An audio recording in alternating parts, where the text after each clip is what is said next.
بس بس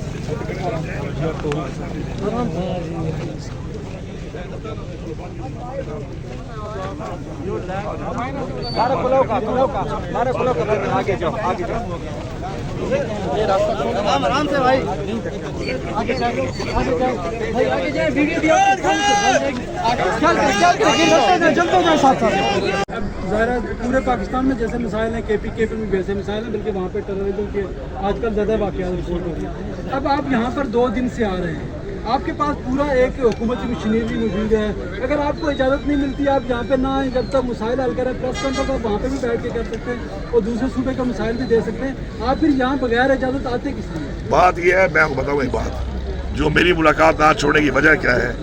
وہ یہ ہے کہ میری ملاقات اس لیے نہیں چھوڑتے کہ ان کا ایک مقصد چل رہا ہے کہ پارٹی تقسیم ہو، پارٹی کے اندر جو بیانیے بنانے والے لوگ انہوں نے چھوڑے ہوئے ہیں، جن کا آپ ذکر کرتے ہیں نا کہ پی ٹی آئی سے آپ ہر ایک کو نتھی کر دیتے ہیں، یہ تو آپ کو کیا پتا ہو پی ٹی آئی ہے کہ نہیں ہے، آپ کو کیا پتا ہو کس کے ایجنڈے پہ کام کر رہے ہیں، ہمیں پتا ہے نا۔ تو اس میں یہ بیسیکلی وہ غلط بیانیے بنا کر پارٹی کو کمزور کر رہے ہوتے ہیں، تو جب پارٹی کمزور ہو رہی ہے فائدہ کس کا ہو رہا ہے؟ فائدہ انہی کا ہو رہا ہے جو ہمیں ختم کرنا چاہتے ہیں۔ تو اس لحاظ سے میں پہلے آیا 3 دفعہ آیا، انہوں نے مجھے نہیں چھوڑا، خان صاحب بار بار کہہ رہے ہیں ملاقات کے لیے، لیکن آپ ذرا ایک تسلسل دیکھیں، ایک سیریز آف ایونٹ ہے، میری ملاقات بند ہوئی، ایک مائنر منرل بل کے اوپر ایک شوشہ چھوڑا گیا جس کا میرے مائنر منرل بل کے ساتھ کوئی تعلق نہیں تھا، اس پہ ایک بلوچستان میں کیا تھا، پنجاب میں کیا تھا، سندھ میں کیا تھا، میں ذمہ وار اس کا نہیں ہوں، میں اپنے صوبے کا ذمہ وار ہوں، میرے والے میں کسی قسم کا کوئی اختیار کی بات تھی، نہ ہی اس پہ کسی کو اختیار دینے کی یا اپنا اختیار کسی کے حوالے کرنے کی بات تھی، لیکن وہ ہو گیا، کنٹروورشل ہوا، اس سے کیا ہوا، تنقید انہوں نے کرائی، اس تنقید سے ان کو فائدہ ہوا، ہمارا نقصان ہوا۔ اس کے بعد پھر آپ کا نمبر 2 اس کے فوراً بعد کیا ہوا کہ ہمارے اوپر ایک اور آئے کہ خان صاحب نے کہا کہ چونکہ خان صاحب پارٹی کے سربراہ ہیں، ان کی حکومت ہے، کہ بجٹ سے پہلے، بجٹ پیش کرنے سے پہلے مجھے ذرا اس پہ بتایا جائے۔ انہوں نے جان بوجھ کے نہیں چھوڑا، 1.5 مہینے وہی ایجنڈے والے، وہ جی بجٹ پیش نہیں کرنا، وہ بیوقوف ہو، عقل کے آ رہی ہو، اگر بجٹ پیش نہیں ہوگا، بجٹ پاس نہیں ہوگا، اس کے جو ریپرکیشن ہے وہ کیا ہے؟ اگر مجھے خان صاحب کہے، خان صاحب کا اختیار ہے، خان صاحب کی حکومت ہے، وہ اختیار خان صاحب کے ہاتھ میں رہنا چاہیے، خان صاحب کہے ختم کرو، 1 منٹ کی بات ہے ابھی ختم، لیکن ٹیکنیکلی ڈسکوالیفائی ہونے کا تو کوئی جواب نہیں بنتا نا۔ خان صاحب حکم یہ تو نہیں تھا کہ آپ حکومتی فارغ ہو جائے تو ہو جائے، اب نہ کرو، پھر پاس ہونے پہ 1.5 مہینہ یہ کام چلوایا، اس پہ کیا ہوا، میرے پہ تنقید کرائی جا رہی ہے بار بار، اس پہ پھر اس کے بعد آپ کا آ گیا سینٹ الیکشن،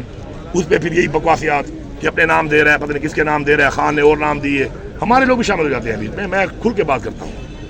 ایجنڈے والے بھی ہیں، کچھ نادان ہیں اور کچھ منافق ہیں، یہ تینوں ہیں۔ اچھا اس کے بعد کیا تھا، وہی نام تھے، خان صاحب نے کہہ دیا نا وہی نام ہے، کہاں ہیں وہ لوگ؟ بالکل موجود ہیں۔ اس کے بعد جو ہے پھر اس کے اوپر وہ چیز سامنے آ گئی، اب اس کے بعد یہ بات جوڑ میں جو ہو رہا ہے ابھی، اسے میں آپ کو بتا دوں، دیکھیں صوبے کے اس وقت حالات ہیں، اس میں آپ کو اندازہ ہے کہ آئے روز جو ہے وہاں پر مقابلے میں صرف یہ نہیں کہ صرف ہمارے فوجی بھائی شہید ہو رہے ہیں، ہماری پولیس کے لوگ شہید ہو رہے ہیں، میری ایڈمنسٹریشن کے لوگ شہید ہوئے ہیں، ان پہ حملے ہوئے ہیں، کرم میں نے امن قائم کیا ہے، شکر ہے 5 مہینے سے امن ہے نا، 103 سال کا مسئلہ تھا، شکر امن ہے نا، اس میں میرے ڈپٹی کمشنر اس میں میرا جو ہے شدید زخمی ہوا، اس کے بعد حملے ہوئے، میرے پولیس والے شہید ہوئے، اس میں ہم نے قربانیاں دی ہیں اس کے لیے امن قائم کرنے کے لیے، ایسے امن قائم نہیں ہوا۔ اس کے بعد آپ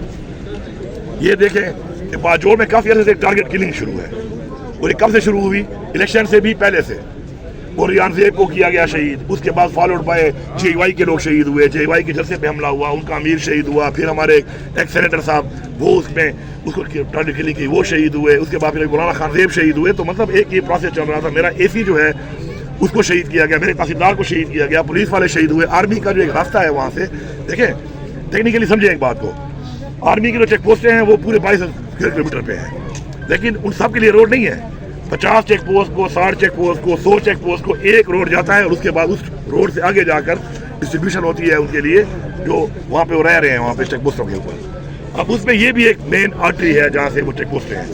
اس کے اوپر 2 دفعہ حملہ ہوا آرمی کے اوپر، شہید ہوئے درجنوں بندے ان کے، اس میں ظاہری بات ہے وہ حملہ کرتے ہیں، وہ جواب دیتے ہیں، اور آبادی بھی کولیٹرل ڈیمیج ہوتا ہے، کولیٹرل ڈیمیج ہم برداشت کر نہیں سکتے۔ اس کے اوپر وہاں کے لوگوں نے خود بیٹھ کر ان حالات کو دیکھتے ہوئے کولیٹرل ڈیمیج کون برداشت کر سکتا ہے، انہوں نے خود جو ہے بیٹھ کر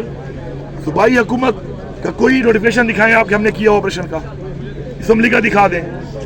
ان لوگوں نے خود بیٹھ کے فیصلہ کیا کہ ہماری اب اس طریقے سے یہ تو ہو نہیں سکتا نا کہ لڑائی ہو رہی اور لڑائی میں ہمارے لوگ اس پہ عام شہری شہید ہوں, کہ اب ان ایریا کو کلیئر کرنا ضروری ہے. اس میں ایک مخصوص ایریا کے اندر خود بیٹھ کے آپس میں ایک پلان بنایا انہوں نے, اور وہ پلان جو بنایا تو وہ جو ان کے پاسون کا ان کا ہی مقرر کردہ جرگہ تھا ان کے لوگوں نے بنایا کہ ہم یہ ایریا خالی کرتے ہیں اور آپ ہماری جان چھڑائیں, ان کو نکالیں یہاں سے. اور اس میں بھی آپ کو پتہ ہونا چاہیے کہ تقریباً 8 اور 5 13 گاؤں 8 گاؤں جا چکے ہیں, باقی 5 جا رہے ہیں, راستے میں ہیں اس وقت. وہ واپسی کا عمل شروع ہے, اس میں ایریا بھی کلیئر ہو رہا ہے. اب بات یہ ہے کہ اس کے اوپر ایک وہ بیانیہ کہ جی صوبائی حکومت جو ہے وہ آپریشن کروا رہی ہے. کوئی نوٹیفیکیشن مجھے دکھا دو, اسمبلی کا دکھا دو, کابینہ کا دکھا دو, حکومت کا دکھا دو. تو یہ خان صاحب کو جو میں نہیں ملوں گا تو کنفیوژن وہاں پہ بن رہی ہے تو مجھے اب نہیں ملنے دے رہے, اسی لیے اس سے میں ڈیمیج ہو رہا ہوں, مجھے نقصان پہنچا رہے ہیں. پھر یہاں پہ ہمارے والے کہتے ہیں ولی امین کے تو بڑے اچھے تعلقات ہیں, اچھے تعلقات ہیں کہ مجھے 5 مہینے سے ملنے نہیں دے رہے ہو. ادھر اتنے بڑے بڑے ایشوز کھڑے ہوتے ہیں کہ میں خان صاحب کو ملوں, ان کو بتاؤں, ان سے بات کروں, ان کو سمجھاؤں, لیکن میرے نہ ملنے سے میرے اوپر خواہ کی تنقید ہوتی ہے اور مجھے ملنے دیے. یہ میرے خیر خواہ ہیں, یہ اچھے تعلقات کا نتیجہ ہے. تو بات یہ ہے کہ یہ جو سارا کچھ چل رہا ہے پارٹی کو تقسیم کرنے کا ایجنڈا ہے. میں اپنی پارٹی کے لوگوں کو یہ کہوں گا کہ بھائی فوکس ہو جاؤ. جس راستے پہ آپ کو انہوں نے لگایا ہوا ہے, آپ کو یہ تقسیم کر رہے ہیں اور اپنے کام پہ لگے ہوئے ہیں, ادھر فوکس ہو جاؤ. ایک ہی ہمارا فوکس ہے عمران خان کی رہائی,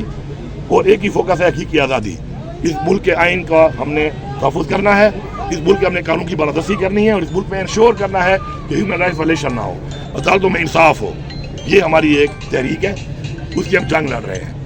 یہ میں کیا کر رہا ہوں, تم کیا کر رہے ہو, اس نے یہ کر دیا, اس نے یہ کر دیا, انڈیویجول باتوں میں لگے رہو گے. انقلاب کبھی ایسے نہیں آتے, انقلاب آتے ہیں کلیکٹیو سوچ سے. آپ نے کلیکٹیو سوچ اور مقصد کی سوچ کرنی ہے, تب آتے ہیں. آپ اس پہ لگایا ہوا ہے, وہ اپنے کام پہ لگے ہوئے ہیں. اس لیے متحد ہو کر اپنا پورا رول لے کریں, پورا زور لگائیں. باقی کامیابی اللہ دیتا ہے, وقت اسی طرف سے مقرر ہوتا ہے. آخری سوال, اس آپریشن میں اس کو کمپلیٹ کر مورل سپورٹ موجود ہے. خان صاحب نے کہا کہ 27 کو جلسہ ہے پشاور میں, اب سب نے فوکس کرنا ہے اس کے اوپر. ہیوج جلسہ, بڑی عوام, بڑا پیغام. عمران خان کا ایک بڑا پیغام جانا چاہیے پوری دنیا میں, اور ان کو بھی جانا چاہیے کہ جو اس دنیا کو کہتے ہیں کہ جی یہاں پر تو عمران خان کی سپورٹ نہیں ہے, وہ بڑی عوام سے وہ ظاہر ہوگی. تو اس پہ فوکس کرو, لیکن اس سے فوکس ہٹا ہوا ہے. باقی جتنی بھی چیزیں ہو رہی ہیں, کوئی بھی چیز ہو رہی ہے, عمران خان کے جو احکامات آتے ہیں ان کے مطابق ہم ان کو پابند ہیں کرنے کے. یہ ہم پابند ہیں کہ ہم وہ کریں گے, لیکن وہ کس طرح ہم کر رہے ہیں جب خان صاحب کو بتائیں گے نہیں, پھر خان صاحب سے رہنمائی نہیں لیں گے, پھر خان صاحب کا انپٹ لے کے اس کے اندر انپٹ ڈال کے مزید بہتر نہیں کریں گے, تو کیسے بات آگے چلے گی. وہ یہ چھوڑ نہیں رہے, اور یہ ظلم آپ کے سامنے شروع ہے. آپریشن کو آپ کی مورل میں نہ ملٹری آپریشن کو سپورٹ کرتا ہوں, نہ میں کسی آپریشن کو سپورٹ کرتا ہوں, نہ میں اس پالیسی کو سپورٹ کرتا ہوں. میں ایک پالیسی کو سپورٹ کرتا ہوں کہ لوگوں کا اعتماد بحال کرو, لوگوں کو ساتھ لے کے چلو, لوگوں کو ساتھ لے کے چل کے مذاکرات کرو, افغانستان سے مذاکرات کرو, اور اس کینسر کو جو ہے جڑ سے اکھاڑو, کیونکہ یہ ناسور آپ کا اپنا بنایا ہوا ہے. وہ ہمارے بندے مارتے رہے اور ہم مذاکرات کریں. نہیں, ہم بھی ان کے بندے نہیں مار رہے. کیا فگر دیکھیں کتنے مارے ہیں ہم نے, وہ ذرا فگر بھی دیکھ لو. ہمارے 40 سے 50 لوگ شہید. نہیں, ایسا یہ فگر آپ غلط ہے. میں انٹرم حکومت کی بات نہیں کر رہا. اس وقت جب سے ہماری حکومت آئی ہے اتنا میں نے